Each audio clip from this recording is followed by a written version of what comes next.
I wonder who it is. No. Oh my God. Who is it? Hello, Princess. I assume the one who looks like me is Princess Aaliyah? Yes? Are you the birthday girl? Is it all right if I come sit with you? Oh. Hello there.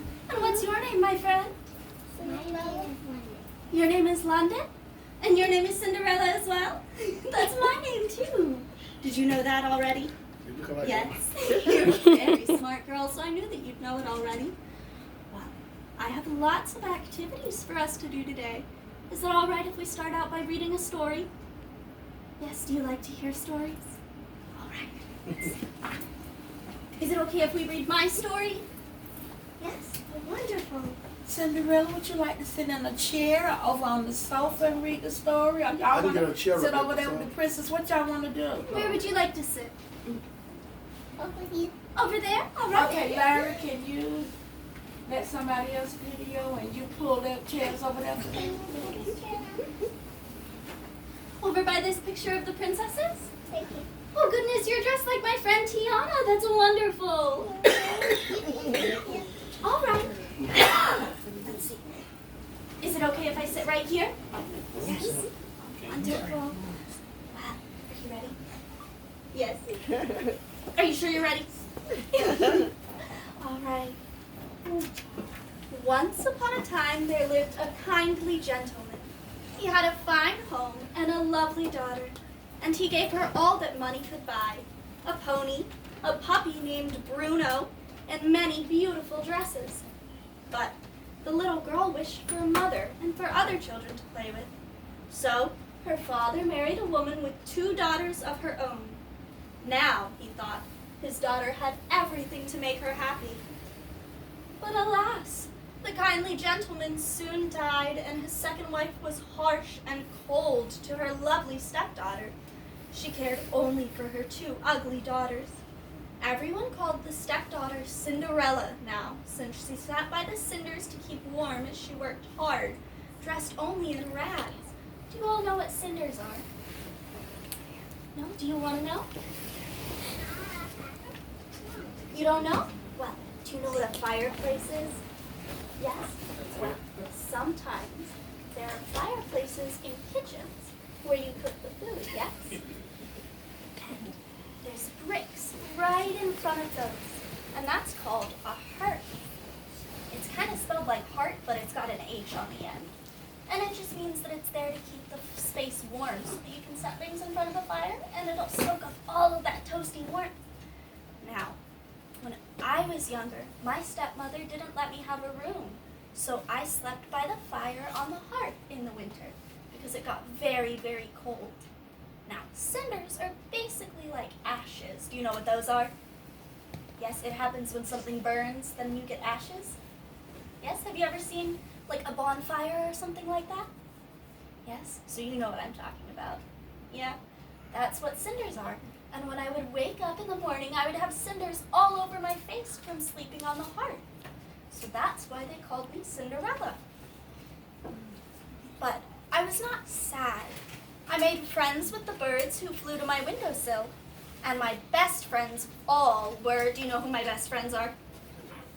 Do you know who my best friends are, Cinderella? No? Are they mice?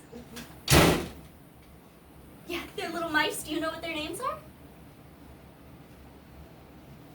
Do you know what they look like? One of them's really round and fat, and the other one's pretty tall and skinny. Yeah, those are my friends, Jacques and Gus. See, all of my mouse friends are right in here. All kinds of friends, and these are my birdie friends that fly in through the windows. Sometimes they wake me up in the mornings. And I don't like being woken up in the morning. Do you? No? Do you like to sleep in late? No, you don't like to sleep in late. You like to wake up early? Yes? Oh, well, that's wonderful. And I take vitamins. And you take vitamins? Oh, wow, that's very responsible. You take them every morning? Yes? That's very smart. You must never get sick, do you? No? Well, maybe I should start taking vitamins. What do you think? Yes, every morning? Should the birds bring me vitamins to the castle? All right, I'll let them know.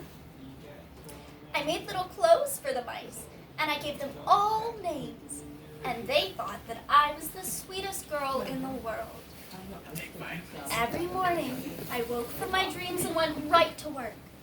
Out back, I set a bowl of milk for the stepmother's disagreeable cat. His name is Lucifer, who watched for his chance to catch the mice. I fed grain to the chickens and ducks and geese, and I gave some grain to the mice when they were out of reach of the cat, of course. Then I went back into the house. Up the long stairway, I carried breakfast trays for my stepmother and my two lazy stepsisters, Anastasia and Rosella. And down I came with a basket of mending, some clothes to wash, and a long list of jobs to do for the day. Do you ever have chores in your house where people have to do things like clean the floors or wash the dishes? Do your parents ever wash the dishes? Yes. Can you imagine if they made you do all of the dishes and sweep all of the floors? Do you watch them vacuum the floors sometime? Yes. What if you had to do that every day? That doesn't sound very fun, does it? No. Well, that's what I had to do. I did all of the chores in the house for my stepmothers and stepsisters. And they never said thank you once. Do you think that's very nice? No. It's nice when people thank you for doing things, isn't it? Makes you feel special. Yes. Now, let me see, my stepmother would say. You can clean the large carpet in the main hall and wash all the windows upstairs and down, scrub the terrace, sweep the stairs, and then you may rest.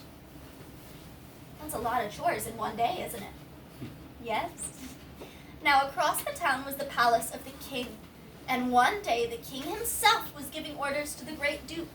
The prince must marry, said the king. It is high time. But first he must fall in love, said the duke. We can arrange that, said the king.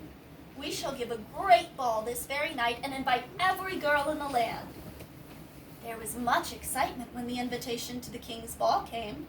How delightful, the stepsisters said. We're going to the palace to a ball. And I said, I'm invited too? Yes, you, mocked the stepmother. Of course you may go, if you finish your work, and if you have something suitable to wear. I said, if. I worked all day long. I didn't have a moment to fix myself up or give thought to a dress. Why, Cinderella, you're not ready, my stepmother said when the coach was at the door. What a shame. But when I got to my room, I saw that my little friends had not forgotten me.